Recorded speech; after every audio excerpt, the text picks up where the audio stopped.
أعوذ بالله من الشيطان الرجيم. بسم الله الرحمن الرحيم. حميم. تنزيل الكتاب من الله العزيز الحكيم.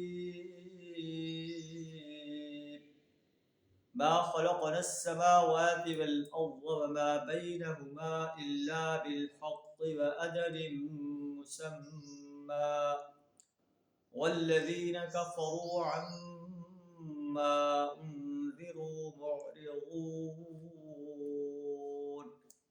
صدق اللہ العظیم. سورہ احقاف کی پہلی 3 آیات آپ کے سامنے تلاوت کی. سورہ احقاف جو ہے مکی صورت ہے، اور مکی صورتوں کے اندر توحید و رسالت اور آخرت پر بڑے مدلل انداز سے بیان فرمایا گیا. اس صورت کے اندر جنوں کا ایک واقعہ بیان فرمایا گیا کہ جنہوں نے آ کر نبی صلی اللہ علیہ وسلم سے قرآن سنا. آیات کا ترجمہ کچھ اس طرح ہے: حبیب، حروف مقطعات، تنزیل الکتاب من اللہ العزیز الحکیم. یہ کتاب اس اللہ کی طرف سے نازل شدہ ہے جو عزیز و حکیم ہستی ہے، بڑی زبردست ذات ہے، بڑی طاقتور ذات ہے. لیکن اپنی طاقت کو، اپنی پاور کو اللہ حکمت کے ساتھ استعمال کرتا ہے. اگر اپنے سرکش اور باغی انسانوں کو ان کی سرکشی پر پکڑنا چاہے تو سیکنڈ میں انہیں تباہ کر سکتا ہے، ہلاک کر سکتا ہے، لیکن انہیں مہلت دیتا ہے کہ ہو سکتا ہے یہ سمجھ جائے. ما خلقنا السماوات والارض وما بینہما الا بالحق. ہم نے آسمان و زمین اور اس کے اندر جو کچھ ہے اسے حق کے ساتھ پیدا کیا ہے.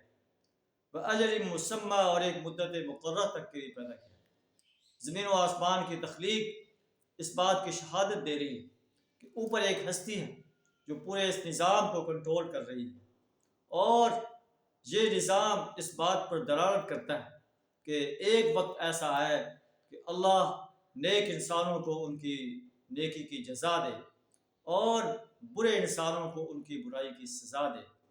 یہ حق بات ہے کہ نیک انسان دنیا کے اندر جو مسائل برداشت کر رہے ہیں انہیں بھی کوئی بدلہ ملنا چاہیے، اور برے انسان جو اہل ایمان میں کو تکالیف دے رہے ہیں، زمین میں سرکش اور باغی بن کر جو ہے انسانیت کو تکلیف کا سبب بن رہے ہیں، انہیں بھی اس کی سزا دی جائے.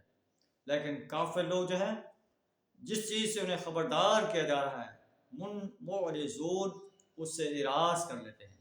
اللہ تعالیٰ ہمیں اس کتاب انقلاب کو جو ہماری ہدایت کا ذریعہ ہے سمجھ کر پڑھنے، عمل کرنے، اس کی دعوت دینے اور اس کے نظام کو اس سرزمین پر قائم کرنے کے لیے اپنا مال، جان، وقت اور صلاحیت کھپا دینے کی جرأت عطا فرمائے.